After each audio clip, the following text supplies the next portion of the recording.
Welcome to the Siege of Alexandria.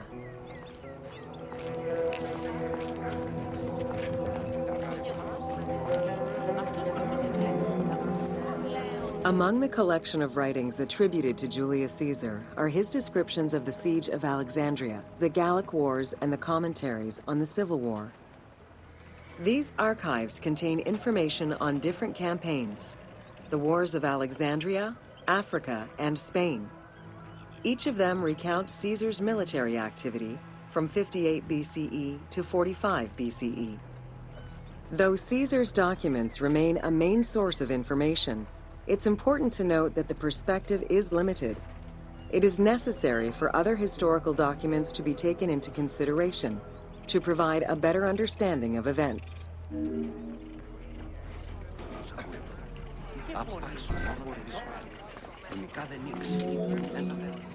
The Siege of Alexandria closely relays the events of the Civil War that led up to the event and describes how Caesar was besieged in the palace of the Ptolemies. Other ancient authors have left equally valuable and sometimes contradictory information.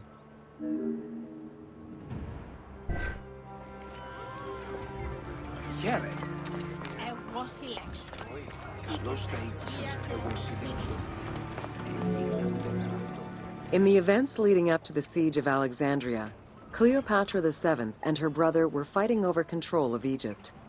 Young King Ptolemy XIII's regent, Pothinus, had firm control over the young pharaoh, and an outmaneuvered Cleopatra soon went into hiding.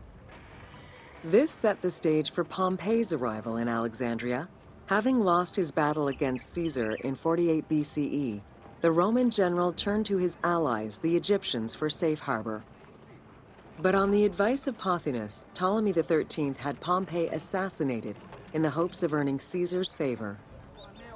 This would turn out to be a most unfortunate decision.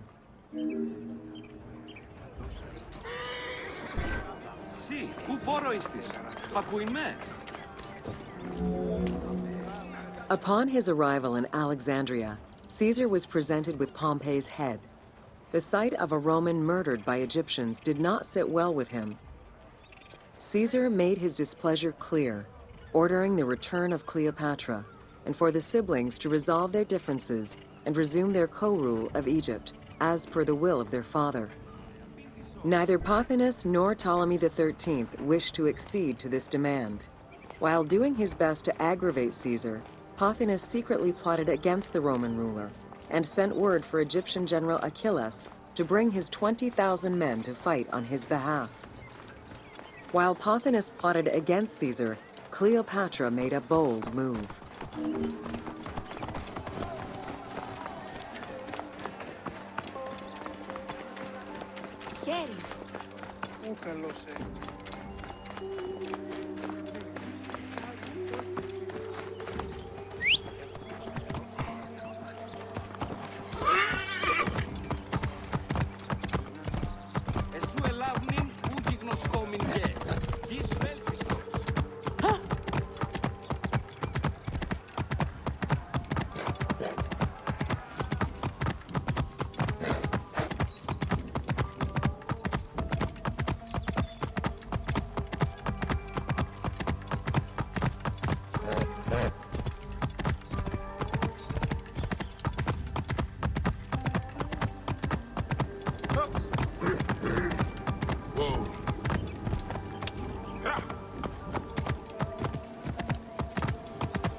There are various descriptions of the encounter between Caesar and Cleopatra.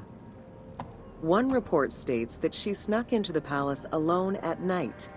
Another account claims she was accompanied by an ally and was brought inside the palace wrapped in a carpet bag. Though exactly what happened at this fateful meeting is up for debate, what is known is that Cleopatra met with Caesar and earned his approval. Pothinus and Ptolemy XIII were most vexed with this turn of events. Yeah.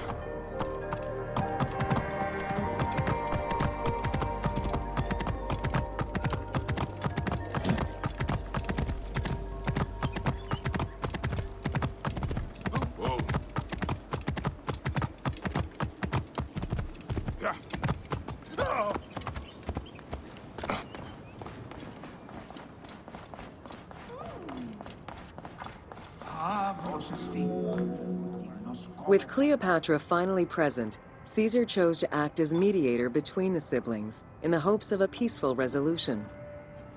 It did not take long for things to sour. During a banquet given to celebrate the reconciliation, there was an assassination attempt on Caesar. It was the Roman leader's own barber who thwarted the attack. Once it was revealed that the king's regent, Pothinus, had ordered the attack, Caesar had him executed. He then placed the young king under guard.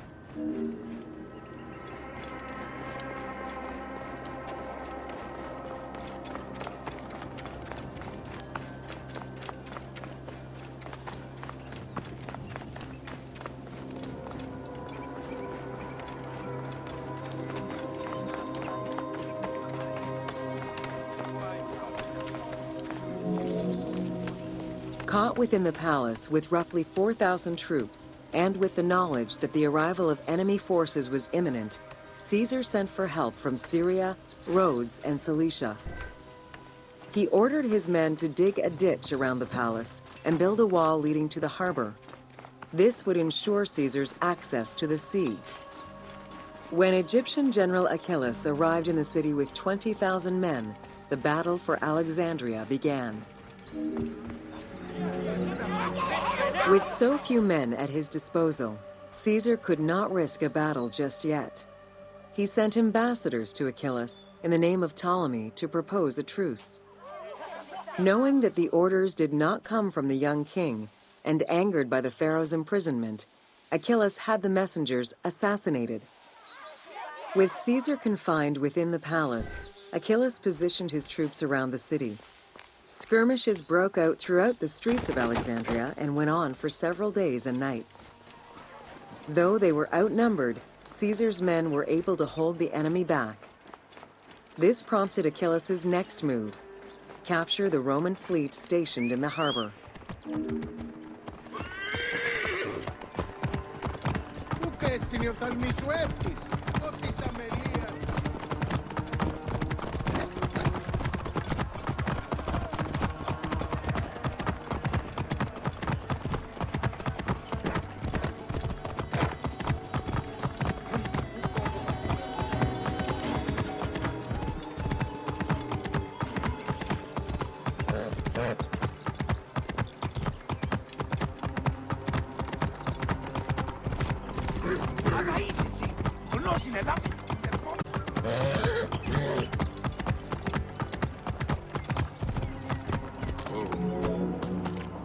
Although the palace offered protection, losing the port meant the end of help and supplies.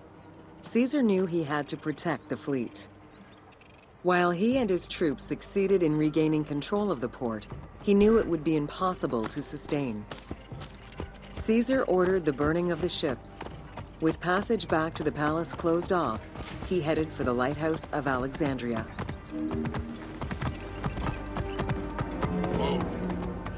Fighting their way through the Egyptian troops, Caesar and his men eventually reached Pharos Island. There, they took refuge within the lighthouse. With easy access to the open... The exact chronology of events during the war in Alexandria remain imprecise. Conflicting accounts raise questions as to when, and even if, the Great Library of Alexandria was burned down at all. One account states that during the fighting, docks and warehouses were burned, and this was the fire that spread to the library. In another account, when Achilles cut off the harbor, Caesar had to leave the safety of the palace to defend his ships. As the enemies battled across the port, their arsenals set ships ablaze, and this destruction spread to the library.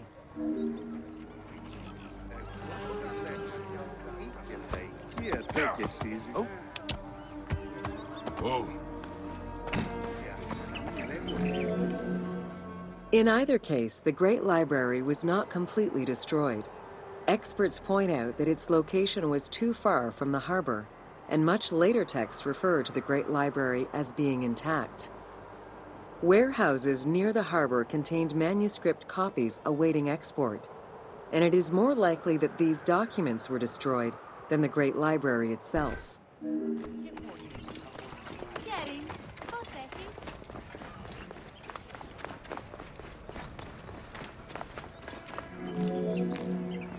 The destruction of the Great Library may have been due to a number of fires over the ages.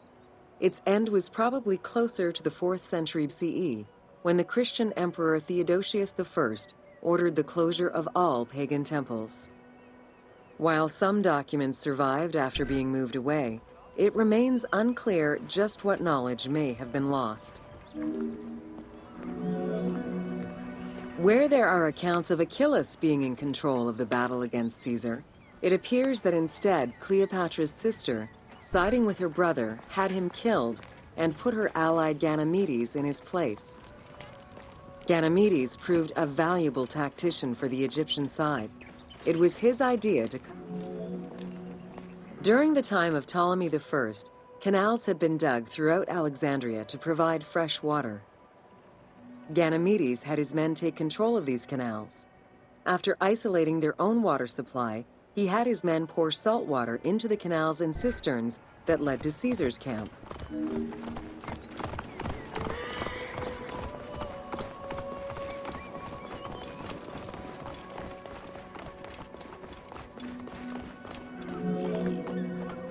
Panic erupted in Caesar's men.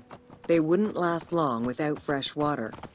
Recognizing that the porous limestone could help them, Caesar and his men dug wells to restore their water supply. Days later, the 37th Legion, comprised of Pompey's soldiers, arrived by ship. Unable to come ashore due to the winds, Caesar risked going out to meet them on the peninsula, Cape Chersonese. When the enemy learned Caesar's location, they rushed to intercept.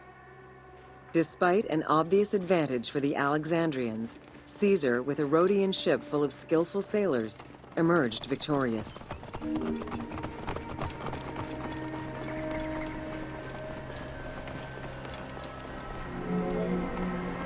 With help from the Allied ships, Caesar's victory enabled him to push the Egyptians back and secure the lighthouse.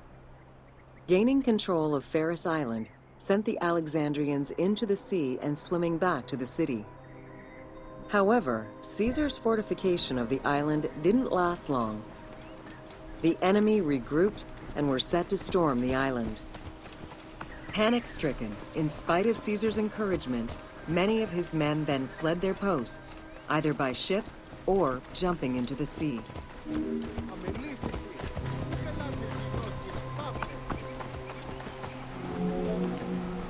Caesar attempted to retreat, but Port Eunostos' harbor was overrun with enemy ships, preventing escape. Reportedly, Caesar gathered his papers and leapt overboard in an attempt to swim to an Allied ship farther out.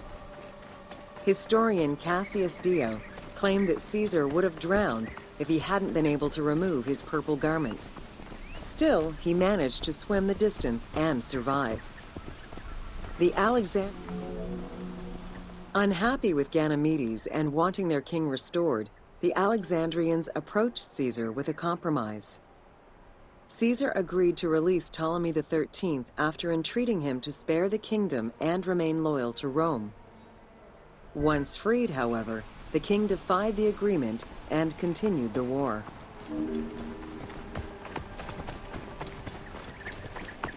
Oh, Diamelias!